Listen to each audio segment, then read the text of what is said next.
सुरगण सब स्तुति करत, गोप करत सब गान।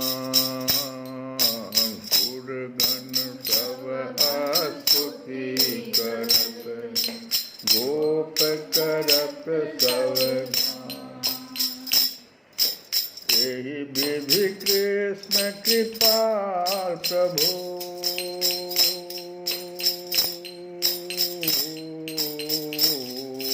गृह पहुँचे ब्रज प्राण, गृह पहुँचे ब्रज प्राण।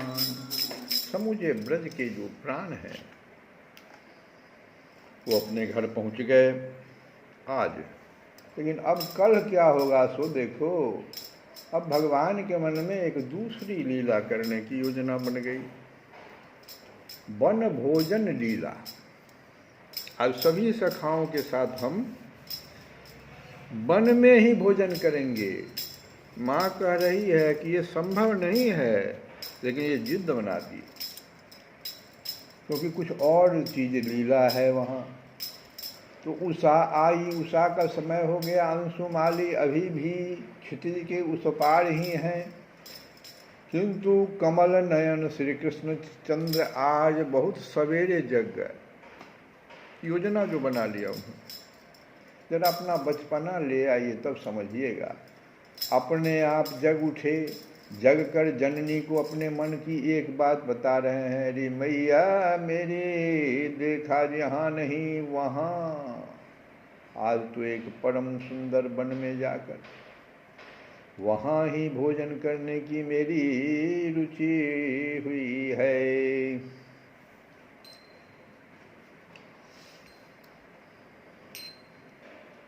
अपने नीलमणि का ऐसा प्रस्ताव जननी सहज में स्वीकार कर ले, यह भी कभी संभव है?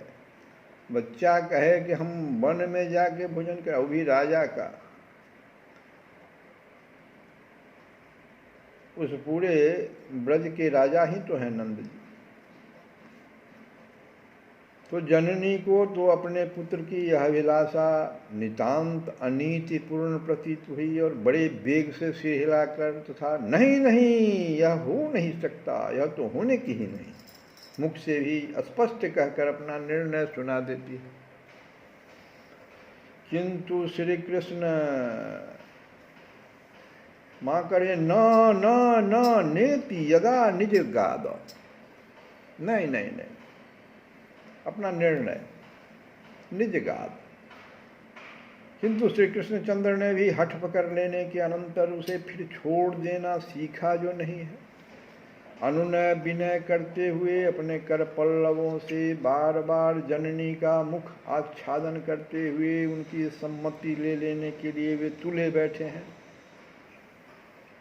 जब मैया अपने निश्चय पर अडिग बनी रहती है, तब श्री कृष्णचंद्र आज एक नई युक्ति का आश्रय ग्रहण करते हैं। वे मैया को अपनी शपथ दे देते हैं। अब शपथ का ले लिए नया तरीका, अपनी शपथ दे दिया। बस जननी को मौन कर देने के लिए अमोघ उपाय है। शपथेन मुहुर्नुनाथ्य तदनुमोदनम कारयामाश, अनुमोदन करवा लिया शपथ दे करके। अनुत्साह पूरित चित्त से ही हो, पर अब तो जननी को नीलमणि का अनुमोदन करना ही पड़ता है। वन भोजन की यह योजना कल वत्सचारण कर लौटते समय ही बन चुकी थी। सभी सखाओं में आपस में भगवान ने कह दिए थे कल सब लोग अपना अपना भोजन लेके आना, यहीं पर हम लोग वन में वत्सचारण के समय भोजन करेंगे। सखा मंडल में यह स्थिर हो चुका था कि कल प्रत्येक शिशु अपने घर से भोज्य द्रव्य साथ ले आए और सब मिलकर साथ बैठकर ओम सहना भवतु सहनौ भुनक्तु सह वीर्यं करवावहै, सब लोग बैठ करके एक जगह साथ रहें, साथ खाएं। ये भगवान भोज्य द्रव्य साथ ले आए और सब मिलकर साथ बैठकर परस्पर बांट कर प्रातः कलेबा भी किसी सुरम्य वन में ही करें। ये प्रस्ताव श्री कृष्णचंद्र का ही था और फिर अविरोध समर्थन सखा वर्ग का हो, इसमें न तो कहना ही क्या है। कौन सखा ऐसा है जो उनकी बात को न माने। इसलिए श्री कृष्णचंद्र आज जननी के सत सत अवरोध अनुरोध पर भी अविचल रहे और जननी को ही अपना निश्चय बदलना पड़ा। अब ब्रजरानी सर्वप्रथम क्या किया, अतिशय शीघ्रता से अपने चंचल पुत्र को श्रृंगार धारण कराने लगती है। बिना श्रृंगार के मां नहीं जाने देती है। और उधर रोहिणी मैया वो सुस्वाद सुमिष्ट विविध खाद्य सामग्री से भोजन बनाने लगती है। और भोजन ले किस में जाना है, तो छीकों में छीका जो होता है उस छीकों को पूर्ण करने में जुट पड़ती है। दही रखने के लिए जो छीका होता है तो छोटा छोटा छीका होता है, उसमें भोज्य पदार्थ खाद्य सामग्री उसी में रख दिया जाता है। तो वेश विन्यास पूर्ण हुआ और श्री कृष्णचंद्र प्रांगण में आकर खड़े हो गए। मैया दौड़कर कुछ मोदक खंड एवं किंचित नवनीत ले आई तथा अपने नीर सुंदर के मुख में डालने लग गई। नीर सुंदर भी जानते हैं यदि उन्होंने जननी के इस उपहार को अस्वीकार किया तो फिर वन भोजन की सारी योजना धरी रह जाएगी। अतः वे खड़े खड़े ही जननी की यह भेंट लेने लगे। अवश्य ही अल्प से अल्प समय में ही यह कार्य संपन्न हो गया। और तब क्या किया भगवान ने, श्रृंगनाद कर दिया जोर से सब बच्चों को कि आ जाओ चलना है। श्रृंगनाद किया जोर से। आज उनके सखाओं की तो अभी नींद भी नहीं टूटी है, उससे पहले ही श्रृंगनाद कर दिया। यह पूर्ण परिचित श्रृंग ध्वनि ही कर्णरंध्रों में प्रविष्ट होकर उनको ब्रजपुर के समस्त शिशुओं को जगाती है। वे हड़बड़ा कर उठ बैठे। आज तो श्री कृष्ण ही पहले उठ गए थे, वो सब सोया हुआ था, हड़बड़ा के उठा। अरे आज तो कन्नू भैया की ही विजय हुई। सब कहता कन्नू भैया, ऐसा तो कभी नहीं हुआ था। हम सभी जाते थे तब कन्हैया जागता था। जननी के सत सत प्रयास से हमारे तुमुल कोलाहल से उसके नेत्र खुलते थे। आज तो वह वन की ओर चल पड़ा, पहले ही हमसे आगे। शिशु अपने गोवत्सों को हाँक देने के लिए दौड़े गोष्ठ की ओर। श्री कृष्णचंद्र के गोवत्स तो आज अपने पालक से भी बहुत पूर्व मानो जाग उठे हैं। वे मूक गोशावक जैसे आज की व्यवस्था से पूर्ण परिचित हों, इस सिंहनाद की ही प्रतीक्षा कर रहे हों। गाय के बच्चे तो पहले से ही समझते थे कि आज हमको सवेरे जग जाना है।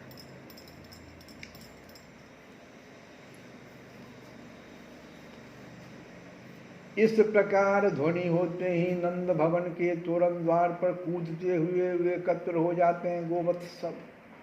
वनपथ की ओर अग्रसर होने का चिरपरिचित संकेत उन्हें प्राप्त हो जाता है और वे उधर ही चल पड़ते हैं। आगे आगे अपार गोवत्स श्रेणी और पीछे पीछे उनके पालक ब्रजेंद्र नंदन गोविंद श्री कृष्णचंद्र वन की ओर चले जा रहे हैं। क्वचित वनाशाय मनोदधत ब्रजात प्रातः समुत्थाय वयस्य वत्स पान प्रबोधयत् शृंगरवेन चारुणा विनिर्गतौ वत्सपूरश्चरौ हरिः। श्री कृष्णचंद्र का त्रिभुवन मोहन आज का वह वत्स बाद पेश देखते कैसा भगवान का श्रृंगार हुआ वो सुनिए। बेनुम बामे, बाम कर किसलय बेनु से सुशोभित है। बाम भाग देखो। बेनुम बामे कर किसलय दक्षिणे चारु यष्टिम, और दक्षिण कर में सुंदर यष्टि है। यष्टि माने छड़ी होता है। तो बाम कर किसलय बेनु से सुशोभित है। बेनुम बामे कर किसलय दक्षिणे चारु यष्टिम। अकक्षे वित्रम दल विरचितम, कक्ष में बेत है, बेत एवं पत्र मंडित अद्भुत श्रृंग दबाए हुए हैं। श्रृंगम अद्भुतम च, अलकावली मोर मुकुट से मंडित है। सुंदर कंठदेश गुंजाहार से राजित हो रहा है। कर्णयुगल युग्म कुवल लय से विभूषित है। कर्णयोश्चारु बिभ्रत गुंजाहारम कुवलयुगम कर्णयोश्चारु बिभ्रत। जननी के अगणित रत्नहार रत्न रत्नाभूषणों में से आज किसी को श्री अंग पर स्थान नहीं मिला। आज भगवान कोई भी रत्नाभूषण नहीं दिया। आज तो श्री कृष्णचंद्र वन में ही रहेंगे। जननी ने भी अचिंत्य प्रेरणावश तदनुरूप ही श्रृंगार धराए हैं। फिर अवकाश ही कहाँ था कि जननी अपने नील सुंदर को समस्त श्रृंगार धारण करा सके। एक क्षण का विलंब भी श्री कृष्णचंद्र को असहजो हो गया था। मैया का मन भी रह रहकर इस ओर आकर्षित हो रहा था कि अधिक से अधिक शीकों में अधिक से अधिक भोजन द्रव्य श्री रोहिणी एवं परिचारिकाएं भर पाई कि नहीं। पूरा से भोजन जाना चाहिए। अधिक से अधिक शीकों में अधिक से अधिक भोज्य द्रव्य जाना चाहिए। कहीं वन में सखाओं को वितरण करते करते स्वयं नीलमणि के लिए भोज्य वस्तुओं की त्रुटि न रह जाए, त्रुटि न पड़ जाए मैया की, तो यह भी चिंता लगी थी। श्रृंगार के बिना ही उनके परम सुंदर सांवरे पुत्र से सौंदर्य की किरणें झड़ती रहती है। रत्नाभरण आज न सही, बस अधिक से अधिक खाद्य सामग्री वन में भेजी जाए। मैया के लिए यही प्रमुख प्रश्न था और इसीलिए आज श्री कृष्णचंद्र का छीका वहन करने वाले गोप सेवकों की संख्या भी मैया ने बढ़ा दी है। बहुत अधिक बढ़ाई है। श्रृंगार सामग्री की नहीं, किसकी? तो भोज्य पदार्थ की। राज सदन की सीमा पार करते न करते सखाओं का समुदाय भी एकत्र होने लगता है। देखते देखते सहस्त्र सहस्त्र गोप शिशु अपने असंख्य गोवत्सों को साथ लिए उन्हें आगे हाँकते हुए आ पहुँचते हैं। तेनैव साकं पृथुका सहस्रस्निग्धा सुशीघ्रवेत्र विषानवे नवः। श्री कृष्णचंद्र के मंडल में सम्मिलित हो जाते हैं। प्रत्येक ने अपने घर से छीकों में भोजन द्रव्य ले लिए हैं। सभी सुंदर वित्र श्रृंग एवं वेणु से विभूषित होकर ही आए हैं। इन शिशुओं के पारस्परिक प्रेम की, श्री कृष्णचंद्र के प्रति असीम अनुराग की तुलना ही कहीं संभव नहीं है। फिर आज की मनोवांछित योजना सफल होते देखकर तो इनके सुख का पार नहीं रहा। आनंद सिंधु की चंचल लहरियों से स्नात हुए उन पर नाचते से हुए वे चले जा रहे हैं। अपने प्राणाराम सखा से कृष्णचंद्र के साथ जा रहे हैं। अपने बछड़े उन सबों ने श्री कृष्णचंद्र के असंख्य गोवत्सों में मिला दिए हैं। कृष्ण वत्सैर संख्यातयोर्थिकृत्य स्ववत्स कान। अपने वत्सों को, अपने वत्स को श्री कृष्णचंद्र के वत्स की संख्या में मिला दिया सब। अपने बचरन ले आए, अपने बचरन ले आए। कान्ह के बचरन आन मिलाए।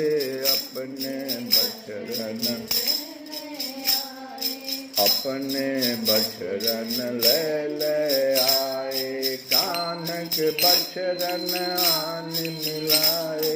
अपने बचरन ले आए। और क्या किया? और फिर स्वयं श्री कृष्णचंद्र से मिलकर ऐसे चले जा रहे हैं जैसे असंख्य मनमथों की मंडली श्री कृष्णचंद्र को आवृत किए जा रही हो। तो नंद सुवन सो मिल के चले, नंद सुवन सो मिल के चले, लागत सब मन से भले, लागत सब मन से भले, नंद सुवन सो मिल के चले। हो अपने बचरन ले आए, कान के बचरन आन मिलाए, नंद सुवन सो मिल के चले, लागत सब मन से भले। और उनके मध्य में श्री कृष्णचंद्र की शोभा, उसका तो क्या कहना है। अतिन मधि मोहन अति सुखदायक, तिन मधि मोहन अति सुखदायक, नग जराय मधि जो मधिनायक। अरे नग जराय मधि जो मधिनायक,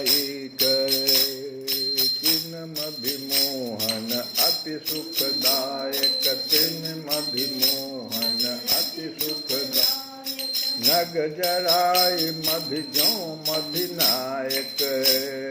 अपने बचरन ले आए, गान के बचरन आन मिलाए, अपने बचरन, अपने बचरन ले। नंद सुवन सो मिल के चले, नंद सुवन सो मिल के चले, लागत सब मन से भले, तिन मधि मोहन अति सुखदायक, तिन मधि मोहन, नग जराय मधि जो मधिनायक, नग जराय मधि जो मधिनायक। किंतु सबको ही आज एक बात अतिशय खल रहा है। आज क्या बात खल गया, सो आप लोग सब चिंतन कीजिए, ऐसी क्या बात हो गई। इतनी सुंदरता होते हुए भी सबों को एक बात खल रहा है। कौन नहीं है साथ में आज? बलराम जी नहीं है। तो हम लोग इस कथा को कल सुनेंगे। श्री कृष्ण गोविंद हरे मुरारे, हे नाथ नारायण।